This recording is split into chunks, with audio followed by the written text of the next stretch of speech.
Hey guys, welcome to Saswi Sai kitchen. இன்னைக்கு நம்ம வீடியோல என்ன பார்க்க போறோம் அப்படின்னா தக்காளி சாதம் தாங்க பார்க்க போறோம். இது குக்கர்லேயே நீங்க அடிபிடிக்காம சோறு குலையாம ஈஸியா பண்ணிடலாம். நான் சொல்ற இதே மெத்தட்ல செஞ்சு பாருங்க, டேஸ்ட் செம்மையா இருக்குங்க. வாங்க எப்படி செய்யலான்ட்டு வீடியோக்குள்ள போகலாம். அதுக்கு ஒரு குக்கரில் 2 ஸ்பூன் அளவுக்கு கடலெண்ணெய் சேர்த்துக்கோங்க. எண்ணெய் நல்லா காஞ்சதுக்கு அப்புறமா ஒரு அரை ஸ்பூன் மட்டும் சோம்பு சேர்த்துக்கோங்க. சோம்பு எதுக்கு அப்படின்னா நல்ல ஒரு வாசம் கொடுக்கும், அதுக்காக தான். ஒரே ஒரு அன்னாச்சி பூ சேர்த்துக்கோங்க. ஒரே ஒரு பட்டை, ஒரு 2லேருந்து 3 கிராம்பு சேர்த்துக்கோங்க. ஒரே ஒரு ஏலக்காய் சேர்த்துக்கோங்க. தாளிதம் நல்லா பொரியட்டும். அதுக்கப்புறமா ஒரே ஒரு பிரியாணி இலையை இந்த மாதிரி 2ஆக கட் பண்ணி சேர்த்துக்கோங்க. ஒரு கொத்து கருவேப்பிலை சேர்த்துட்டு நல்லா கிண்டி விட்டுருங்க. ஒரு தாளிதம் நல்லா பொரியட்டும். ஸ்டவ் மீடியம் ஃப்ளேம்லேயே வச்சுக்கோங்க. இன்றைக்கி நான் 2 பெரிய சைஸ் வெங்காயத்தை கட் பண்ணி சேர்த்துருக்கேன். அதை இதோட ஆட் பண்ணிக்கோங்க. வெங்காயம் சேர்த்து எண்ணெயிலே நல்லா வதக்கணும். நீங்கள் எவ்வளோக்கு எவ்வளோ வெங்காயத்தை எண்ணெயிலே வதக்குறீங்களோ தக்காளி சாதத்தோட டேஸ்ட்டு இன்னும் செம்மையாக இருக்குங்க. நல்லா வதக்கிடுங்க. இந்த அளவுக்கு வதங்கினதுக்கு அப்புறமா 2 ஸ்பூன் மட்டும் இஞ்சி பூண்டு பேஸ்ட்டு சேர்த்துக்கோங்க. இஞ்சி பூண்டு பேஸ்ட்டு சேர்த்து பச்சை வாசனை போகிற அளவுக்கு நல்லா வதக்கி விட்டுருங்க. ஒரு தொக்கு பதத்துக்கு வரணும், அந்தளவுக்கு நல்லா வதக்கிடுங்க. உங்களுக்கு வெங்காயம் வதங்காத மாதிரி தெரியுது அப்படின்னா ஒரு அரை ஸ்பூன் மட்டும் தூள் உப்பு சேர்த்துக்கலாம். இந்த அளவுக்கு வதங்கினதுக்கு அப்புறமா ஒரு கைப்பிடி அளவுக்கு புதினாவும் கொத்தமல்லியும் சேர்த்துருக்கேன். அதை இதோட சேர்த்து நல்லா மிக்ஸ் பண்ணி விட்டுருங்க. ஒரு கைப்பிடி அளவுக்கு புதினா எடுத்துக்கோங்க, ஒரு கைப்பிடி அளவுக்கு மல்லிச்செடி எடுத்துக்கோங்க. 2ஐயும் போட்டு நல்லா மிக்ஸ் பண்ணி விட்டுருங்க. தக்காளி நல்லா ஒரு பெரிய சைஸ் தக்காளியாக 4 தக்காளி குட்டி குட்டியாக கட் பண்ணி சேர்த்துருக்கேன்.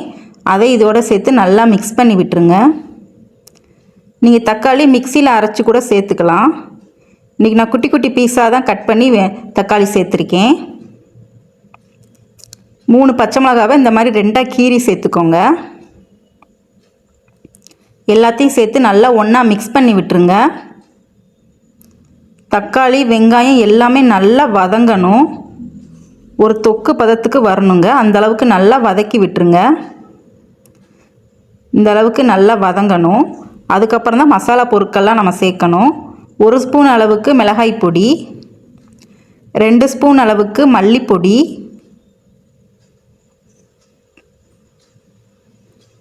ஒரு அரை ஸ்பூன் மட்டும் கரம் மசாலா சேர்த்துக்கோங்க. சேர்த்து நல்லா மிக்ஸ் பண்ணி விட்டுருங்க. மசாலா எல்லாமே நல்லா வெங்காயம் தக்காளியில் படுற அளவுக்கு நல்லா வதக்கி விட்டுருங்க. ஒரு 2 நிமிஷம் வதக்கி விட்டாலே போதும். உங்கள்கிட்ட பிரியாணி மசாலா இருக்குது அப்படின்னா அது ஒரு 2 ஸ்பூன் சேர்த்துக்கலாம். அது ஆப்ஷனல் தான், நீங்கள் தேவைன்னா சேர்த்துக்கலாம், அப்படி இல்லை அப்படின்னா ஸ்கிப் பண்ணிடலாம். நான் இன்றைக்கி ஒரு 2 ஸ்பூன் மட்டும் பிரியாணி மசாலா சேர்த்துருக்கேன். கடையிலேருந்து தான் வாங்கி சேர்த்துருக்கேன்.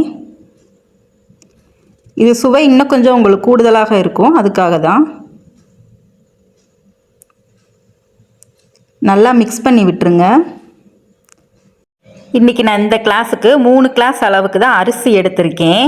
அதே கணக்குக்கு நீங்கள் 6 கிளாஸ் அளவுக்கு தண்ணி ஊற்றணும். 1 கிளாஸ் அளவுக்கு அரிசி எடுத்தீங்க அப்படின்னா ஒரு கிளாஸ் அரிசிக்கு 2 கிளாஸ் தண்ணி ஊற்றணும், அதான் கணக்கு. இந்த அளவுக்கு நல்லா தண்ணியை ஊற்றி கொதிக்க வச்சுருங்க. நீங்கள் எந்த கிளாஸில் அரிசி எடுத்தாலுமே அதே கிளாஸுக்கு ஒரு 2 கிளாஸ் அளவுக்கு தண்ணி எடுக்கணும். அதுக்கப்புறம் தேவையான அளவுக்கு உப்பு சேர்த்துக்கோங்க. உப்பு சேர்த்து நல்லா அந்த அளவுக்கு கொதிக்கணும். நல்லா கொதித்ததுக்கப்புறமா நான் அரிசியை நல்லா வாஷ் பண்ணிவிட்டு கழுவி ஊற வச்சு வச்சுருக்கேன். அதை இதோடு சேர்த்து மிக்ஸ் பண்ணி விட்டுருங்க.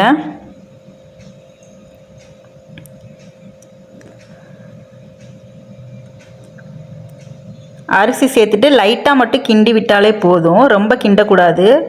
லைட்டாக மட்டும் கிண்டி விட்டுருங்க. இந்த அளவுக்கு நல்லா கிண்டி விட்டுருங்க. கிண்டி விட்டுட்டு குக்கரை மூடி போட்டு மூடி ஒரு 2 விசில் வச்சாலே போதும், நல்லா வெந்துடும். 2 விசிலுக்கு மேலே வைக்க வேணாம், 2 விசில் வச்சாலே போதும், நல்லா வெந்துடும். ஓப்பன் பண்ணி பார்த்தீங்க அப்படின்னா தக்காளி சாதம் அருமையாக ரெடி ஆயிருச்சுங்க. சாப்பிட்டு பார்த்துட்டு எப்படி இருக்குன்றத மறக்காமல் கமெண்ட்டில் சொல்லுங்கள். செம்ம டேஸ்ட்டாக இருக்கும். சாதம் இந்த மாதிரி தான் உதிரி உதிரியாக இருக்கணும், குலைவாயிடக்கூடாது. இந்த மாதிரி நல்லா பூ போல் வேகணுங்க. சாதம் குழஞ்சிருச்சு அப்படின்னா தக்காளி சாதம் சுவையே மாறிடுங்க. ஸோ குலையாமல் இந்த அளவுக்கு உதிரி உதிரியாக இருக்கிற மாதிரி பார்த்துக்கோங்க. இன்றைக்கி நான் இந்த தக்காளி சாதத்துக்கு காம்பினேஷனாக முட்டையும் தயிர் வெங்காயம் தாங்க வச்சுருக்கேன். செம்மையாக இருக்குங்க. சாப்பிட்டு பார்த்துட்டு எப்படி இருக்குன்றதை மறக்காமல் கமெண்ட்டில் சொல்லுங்கள். நம்ம வீடியோ இப்போ தான் ஃபஸ்ட் டைம் பார்க்குறீங்க அப்படின்னா மறக்காமல் சப்ஸ்கிரைப் பண்ணிவிட்டு பாருங்கள். தேங்க்யூ.